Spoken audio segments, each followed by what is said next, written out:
Stephen Howson, Full-Time Devils. This is the Full-Time Review Show outside Old Trafford, talking about Manchester United and Leicester. Today's also the 59th anniversary of the Munich air disaster, a very poignant date in Manchester United club history. Now, people always ask us why we are so obsessed with bringing through youth players and why do youth players always get like an extra bit of time at Manchester United. I think it's a lot to do in Munich. Every single youth player that comes through the ranks at Manchester United pays homage to what Matt Busby and the Busby Babes were trying to achieve. That, for me, is one of the main reasons why youth players are so revered at Old Trafford, and that, as well as the 80-year record. October 1937, Manchester United have a youth player in every single matchday squad since then. There is no club around the world that has got that sort of record. So between that and the Busby Babes and what happened at Munich, that is why Manchester United really focus a lot on bringing through youth, and it's a source of pride for the club. Manchester United are also having a series of tributes throughout the week to commemorate the 59th anniversary. On Saturday before kick-off against Watford, there will be a ceremony right here at 1:45. The players will wear black armbands and there will be a minute's silence ahead of the game. Let's talk about Leicester. Manchester United beat champions Leicester yesterday at the King Power Stadium 3-0, and we actually gained some ground on those above us.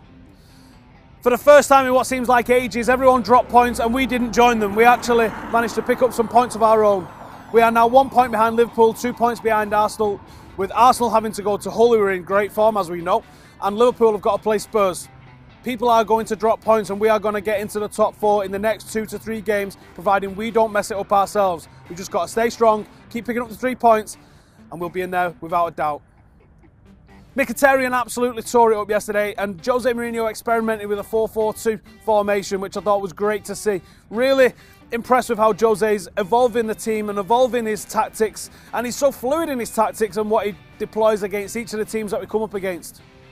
Jose wasn't just on form tactically, he was also in form in the press conference as he rinsed the journalist for asking a stupid question. Check this out.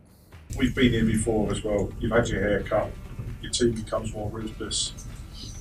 It's not a coincidence, is it? And the last time I sat in this chair, the next day I was sacked. Fancy asking him about an haircut. Anyway, here's Statman Dave with his 3-point review. Hello, Statman Dave here again, back for a 3-point review. But anyway, before we dive in there, make sure you subscribe to me on YouTube, Statman Dave, for more analysis and tactical breakdowns. But anyway, let's go. Today we're going to be talking about why Henrik Mkhitaryan is the perfect number 10 for Mourinho.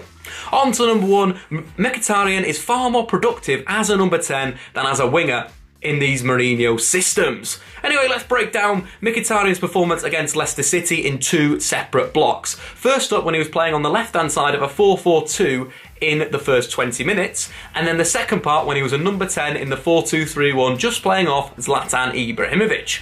If we just look at the stats and break it down first up to see if he was more productive in the first position versus the second, it massively shows as a number 10, you're getting more out of Henrik Mkhitaryan. In the first 20 minutes, Mkhitaryan failed to create a chance, failed to get a shot on goal, and only completed 60% of his passes.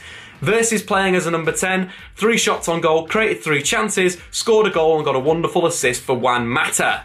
But also if you break down in terms of his teammates finding him, they were struggling to find him when he was playing on the left wing. He only received 5 passes from teammates in the first 20 minutes versus 51 when he was played as an attacking midfielder. And 5 of those 51 were in the penalty area. So it's incredible to compare and contrast the styles of Mkhitaryan in one position versus another. But for me, it kind of makes sense that Mourinho should play him as a number 10 because it frees him up in an attacking sense. Defensively, he has to do less of work in a way. He has to, he's the first line of pressure, but then after United have, dropped into their defensive shape, he just waits on the counter-attack, and that is perfect for Henrik Mkhitaryan's style as a footballer.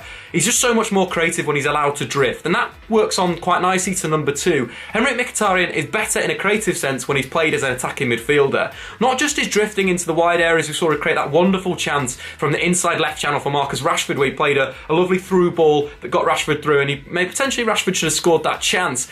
But also he had something to this Mourinho attack that other forwards don't really give. I'd say Anthony Martial is a player that can carry the ball, but the rest of the United players in this team right now especially the wingers. There's not many carriers in there. There's not many players that are going to add a bit of impetus into attack with the dribble, beat a man, play a few 1-2s, and that's exactly what Henrik Mkhitaryan does as a number 10. We saw two brilliant moments that he created pretty much by himself, following some brilliant individual dribbling and passing play. The first big chance at Marcus Rashford skied over the bar with Mkhitaryan to pick the ball up deep, 1-2 with Herrera, 1-2 with Juan Mata, then brilliant cutback for Rashford, who blazed over the bar. But it was that impetus that Mkhitaryan did, carried the ball from inside his half on the left-hand side to the right wing and a brilliant cross across the box. But that's what you get him as a number 10. He can drift wide, to the left, to the right, can move around in the space in between the lines, and it's perfect for Mkhitaryan as a footballer.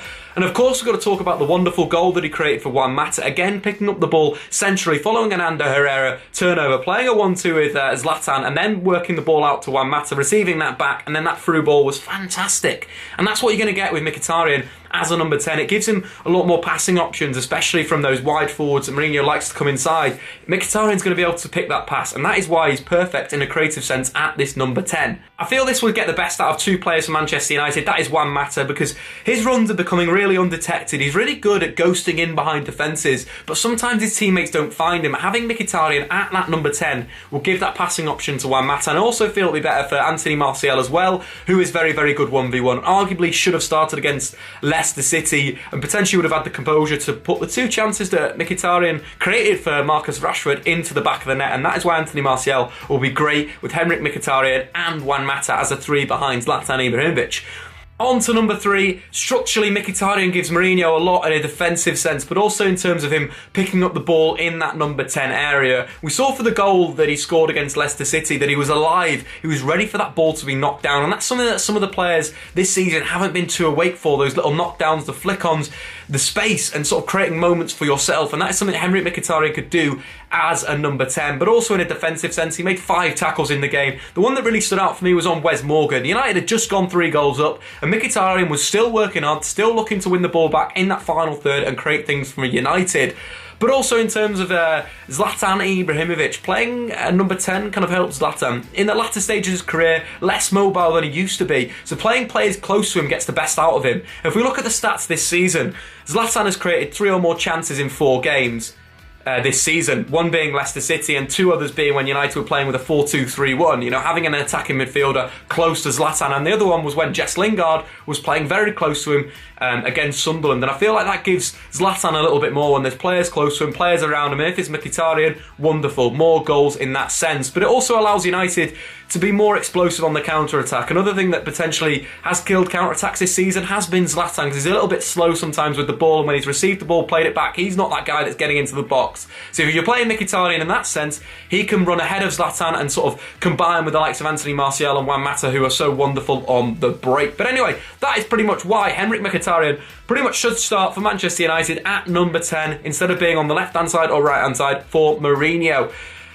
Make sure, if you haven't subscribed to me on YouTube, Statman Dave, type that in right now, hit that subscribe button. Anyway, till next week, see you later. Cheers for that, Dave. And if you're into your facts, your figures, your stats and weird YouTube presenters like Dave, then head over to his channel and make sure you give him a nice big fat subscribe. Let's have a look what all the fans had to say outside the King Power, talking to Adam after the game. Before Mkhitaryan's goal, it was quite scrappy, it was quite even. How special is that player? Oh, he's fantastic. I mean, I feel a bit sorry sometimes because he'll have 60 minutes and if he doesn't score, he comes off. I think he needs a run of 5 or 6 games, 90 minutes, and he'll do what he does today. This is the worst team I've ever seen come across. I hope they go down. It's like big teams, they're not perfect every game. Real Madrid, Barcelona, Bayern Munich, they're not perfect every game. They're poor in some games until they get that goal. That's what Man United is. If you're a team that's perfect in every game, you don't exist. There is no such team. Do you think dropping Carrick and going with a more attacking lineup helped us today? It did. I like Carrick now. I like him a lot, and he does go forward all the time. But I think we need more pace. We need like that. Just pinging the balls about today was lovely watching them. Mourinho, 58 mil. 58 mil. Unless you're going to get 120 mil, then don't sell him, please.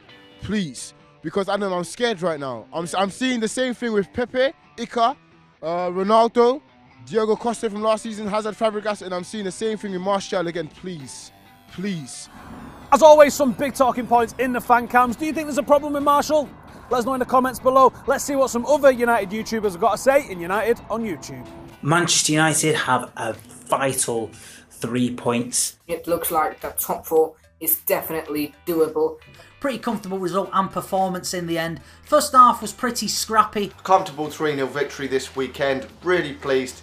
I mean, let's be honest, that game was dog turd for at least 20 minutes. Even though Leicester weren't very good, it's great to see. We didn't see that nowhere near enough under Louis van Gaal. We tweaked the formation and the tactics midway through, and that immediately paid dividends. We were able to get a foothold on the game and we were able to knock it about a little bit quicker, and the likes of Rashford, Mkhitaryan and Mata began to exert themselves on the game. We got the luck again this weekend with the majority of the results, and we've finally taken advantage of it now. The only frustrating thing is that we only have one league game left, I think, in February. We haven't been producing it regularly so far. Hopefully this is a start of something good. Hopefully this is a start of a run where we can keep winning matches, not just drawing matches. And hopefully next weekend against Watford, we can overtake the Scousers. Come on. Let's hope we can use the squad in those cup games particularly and push forward in the league. So bring on Watford and bring on the top 4. Cheers to those guys for sending in a video. If you want to send in a video, if you know someone who should be sending in a video, is there a United channel that you watch that you'd like to see featured on here? Bang it in the comments, hit the description, find out how to do that, and let's get on with it. Right, let's have a look what everyone's saying on social media in a 3-word review.